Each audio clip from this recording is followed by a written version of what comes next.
ఇంకెన్నాళ్ళు రెంటింట్లో ఉంటాం? సొంత ఇంటి కలను నెరవేర్చుకుందాం. Suman TV biggest property expo October 18th, 19th HSCC Novotel Hyderabad. ఇప్పుడే ఫ్రీ ఎంట్రీ కోసం కాల్ చేయండి.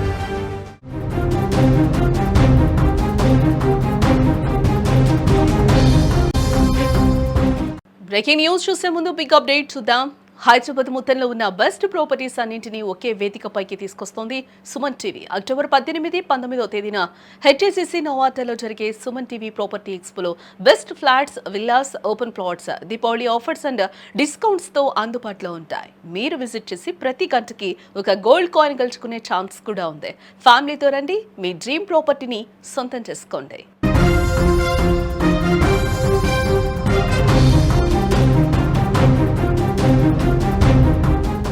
పెళ్లికి ముందు వారిద్దరూ ప్రేమికులు, కానీ పెళ్లి చేసుకోలేకపోయారు. ఇద్దరు వేర్వేరు వ్యక్తులను వివాహమాడి పిల్లలను కన్నారు.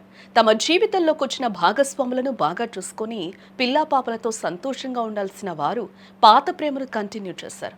ఒకరిని విడిచి ఒకరు ఉండలేక మళ్లీ కలిశారు. దీంతో అతడికి భార్య, ఆమెకు భర్త దూరమయ్యారు. అయినా వారి మనసు మారలేదు. కానీ చివరికి వారి పాత ప్రేమ విషాదంతంగా మారింది. వారం రోజుల వ్యవధిలో ఒకరి తర్వాత ఒకరు ప్రాణాలు తీసుకున్నారు. ఈ విషాద ఘటన కర్నూలు జిల్లాలో చోటు చేసుకుంది. ఎమ్మిగనూరు మండలం గుబ్బలదొడ్డి గ్రామానికి చెందిన ధనంజయ్ గౌడ్ అనే యువకుడు అదే గ్రామానికి చెందిన తనకంటే పెద్ద అయిన శశికళతో ప్రేమలో పడ్డాడు.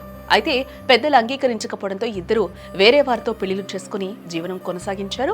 అయితే పెళ్లైన తర్వాత కూడా వారి మధ్య వివాహితర బంధం కొనసాగడం, ఇద్దరు గ్రామాన్ని వదిలి కొద్ది రోజులు వెళ్లిపోవడంతో ధనంజయ్ గౌడ్ భార్య భర్తతో గొడవపడి పుట్టింటికి వెళ్లిపోయింది.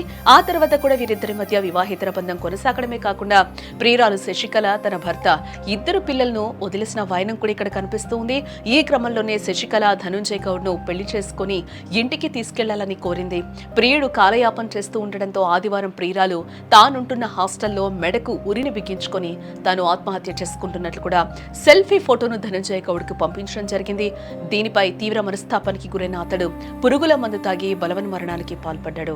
ప్రియుడి మరణాన్ని తట్టుకోలేకపోయిన శశికళ అతడు చనిపోయిన మరుసటి రోజే పురుగుల మందు తాగి ఆత్మహత్యాయత్నానికి పాల్పడగా చికిత్స పొందుతూ తాజాగా ప్రాణాలు కోల్పోయింది. ఇద్దరి మరణంతో రెండు కుటుంబాలు తీవ్ర దుఃఖంలో మునిగిపోయాయి.